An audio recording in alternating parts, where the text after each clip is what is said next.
Hi ಗೆಳೆಯರೆ, ಕಲಬುರಗಿ ನಮ್ಮ ಉತ್ತರ ಕರ್ನಾಟಕದ ಒಂದು ಜಿಲ್ಲೆ.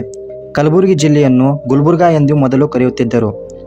ಈ ಕಲಬುರಗಿ ಜಿಲ್ಲೆಯು ಶ್ರೀಮಂತ ಇತಿಹಾಸ, ಸಾಂಸ್ಕೃತಿಕ ಮತ್ತು ವಾಸ್ತುಶಿಲ್ಪದ ಪರಂಪರೆಗೆ ತುಂಬಾ ಹೆಸರುವಾಸಿಯಾಗಿದೆ. ಇದನ್ನು ಕಲ್ಲುಗಳ ನಾಡು ಅಂತಲೂ ಕರೆಯುತ್ತಾರೆ.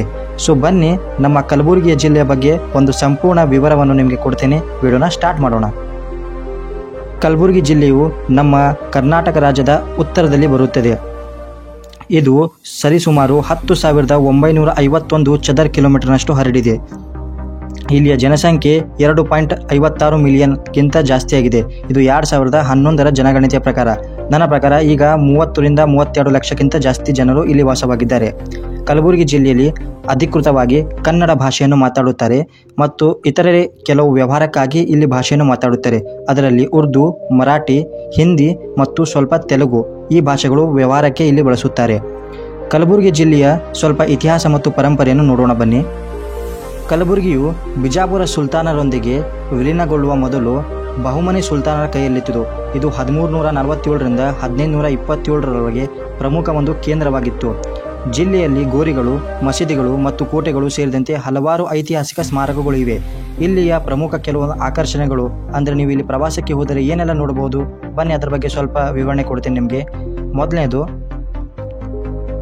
ಖ್ವಾಜಾ ಬಂದಾ ನವಾಜ್ ದರ್ಗಾ. ಇದು ಒಂದು ಸೂಫಿ ಸಂತನತ್ ಅಂದರೆ ಖ್ವಾಜಾ ಬಂದಾ ನವಾಜ್ ಅವರ ಒಂದು ದೇವಾಲಯ. ಭಾರತದಾದ್ಯಂತ ಇಲ್ಲಿ ಭಕ್ತರು ಬಂದು ಇಲ್ಲಿ ದರ್ಶನವನ್ನು ಪಡೆಯುತ್ತಾರೆ.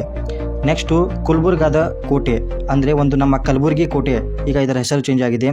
ಇದು ರಾಜ ಗುಲ್ಬದ್ ನಿರ್ಮಿಸಿದ ನಂತರ ಬಹಮನಿ ಆಡಳಿತಗಾರರು ಬಲಪಡಿಸಿದರು ಇದನ್ನು. ಇದು ಮಸೀದಿಗಳು ಮತ್ತು ಗೋರಿಗಳಿಗೆ ಹೆಸರುವಾಸಿಯಾಗಿದೆ. ಮೂರನೇದು ಜಾಮಾ ಮಸೀದಿ. ಗುಲ್ಬರ್ಗಾ ಕೋಟೆ ಒಳಗೆ ಇದು ಇದೆ. ಇದು ಭಾರತದ ಅತ್ಯಂತ ಹಳೆಯ ಮಸೀದಿಗಳಲ್ಲಿ ಒಂದಾಗಿದೆ. ಇದನ್ನು ಪರ್ಷಿಯನ್ ಶೈಲಿಯವರು ವಿನ್ಯಾಸಗೊಳಿಸಿದ್ದಾರೆ. ನಾಲ್ಕನೇದು ಶರಣಬಸವೇಶ್ವರ ದೇವಸ್ಥಾನ ಅಂದರೆ ನಮ್ಮ ಶರಣಬಸವೇಶ್ವರು, ನಮ್ಮ ಬಸವಣ್ಣವರ ಒಂದು ದೇವಸ್ಥಾನ ಇದೆ ಮತ್ತು ಇಲ್ಲಿ ಇವರಿಗೆ ಸಮರ್ಪಿತವಾದ ಒಂದು ಯಾತ್ರಾ ಸ್ಥಳ ಇದು, ನೆನಪಿರಲಿ ಸ್ನೇಹಿತರೆ. ಐದನೇದು ಚಂದ್ರಪಳ್ಳಿ ಅಣೆಕಟ್ಟು. ಇದು ಪಿಕ್ನಿಕ್ ಮತ್ತು ಪ್ರಕೃತಿ ಪ್ರಿಯರಿಗೆ ಒಂದು ರಮಣೀಯ ಜಲಾಶಯ. ಇದು ಒಂದು ಅಣೆಕಟ್ಟು, ನೀವು ಇಲ್ಲಿ ವಿಸಿಟ್ ಮಾಡಿ ನಿಮಗೆ ತುಂಬಾ ಮಜಾ ಬರುತ್ತದೆ.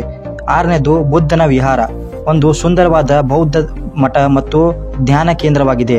ಇಲ್ಲಿ ನೀವು ನೋಡಿ, ಇಲ್ಲಿ ಬೌದ್ಧ ಧರ್ಮನ ಅಂದರೆ ಬೌದ್ಧ ದೇವರ ಒಂದು ನೀವು ದರ್ಶನವನ್ನು ಪಡೆಯಬಹುದು. ಇನ್ನು ಕಲಬುರಗಿಯ ಸ್ವಲ್ಪ ಆರ್ಥಿಕತೆ ಮತ್ತು ಕೈಗಾರಿಕೆಯನ್ನು ನೋಡೋಣ ಬನ್ನಿ. ವ್ಯವಸಾಯ, ಇದು ಒಂದು ವ್ಯವಸಾಯ ಜಿಲ್ಲೆಯಾಗಿದೆ. ಜಿಲ್ಲೆಯು ತನ್ನ ದಾಲ್ ಅಂದರೆ ಟರ್ ದಾಲ್ ಅಂದರೆ ಪಾರಿವಾಳ, ಜೋಳ ಮತ್ತು ಹತ್ತಿ ಉತ್ಪಾದನೆಗೆ ತುಂಬಾ ಹೆಸರುವಾಸಿಯಾಗಿದೆ. ಈ ಜಿಲ್ಲೆಯಲ್ಲಿ ಅಧಿಕೃತವಾಗಿ ಕೈಗಾರಿಕೆಗಳು ಯಾವ್ಯಾವು ಇದ್ದಾವೆ ಅಂದರೆ, ಮೊದಲೇನು ಸಿಮೆಂಟ್ ಕಂಪನಿಗಳು ಇಲ್ಲಿ ತುಂಬಾ ಜಾಸ್ತಿ ಇದ್ದಾವೆ ಸ್ನೇಹಿತರೆ. ಈ ಜಿಲ್ಲೆಯು ಸಿಮೆಂಟು, ಜವಳಿ ಮತ್ತು ಸಕ್ಕರೆ ಕಾರ್ಖಾನೆಗಳಿಗೆ ತುಂಬಾ ಹೆಸರುವಾಸಿಯಾಗಿದೆ. ಇಲ್ಲಿ ತುಂಬಾ ಸಕ್ಕರೆ ಕಾರ್ಖಾನೆಗಳು ಮತ್ತು ಸಿಮೆಂಟ್ ಕಂಪನಿಗಳಿವೆ ಮತ್ತು ಇವು ಇದರ ಆರ್ಥಿಕತೆಗೆ ಒಂದು ನಿರ್ಣಾಯಕ ಪಾತ್ರವನ್ನು ವಹಿಸುತ್ತವೆ. ಇಲ್ಲಿಯ ಶಿಕ್ಷಣ ಮತ್ತು ಅದರ ಸಂಸ್ಕೃತಿ ನೋಡೋಣ ಬನ್ನಿ ಸ್ವಲ್ಪ. ಇದು ಗುಲ್ಬರ್ಗಾ ವಿಶ್ವವಿದ್ಯಾಲಯ ಇಲ್ಲಿದೆ. ESIC ಒಂದು ವೈದ್ಯಕೀಯ ಕಾಲೇಜು ಮತ್ತು ಕರ್ನಾಟಕ ಕೇಂದ್ರ ವಿಶ್ವವಿದ್ಯಾಲಯ ನಮ್ಮ ಕಲಬುರಗಿ ಜಿಲ್ಲೆ ಹೊಂದಿದೆ. ಇನ್ನು ಸ್ವಲ್ಪ ಇದರ ಕನೆಕ್ಟಿವಿಟಿ ಬಗ್ಗೆ ಹೇಳ್ತೀನಿ. ಕನೆಕ್ಟಿವಿಟಿಯಲ್ಲಿ ಕಲಬುರಗಿ ತುಂಬಾ ಒಳ್ಳೆಯ ಕನೆಕ್ಟಿವಿಟಿ ಹೊಂದಿದೆ.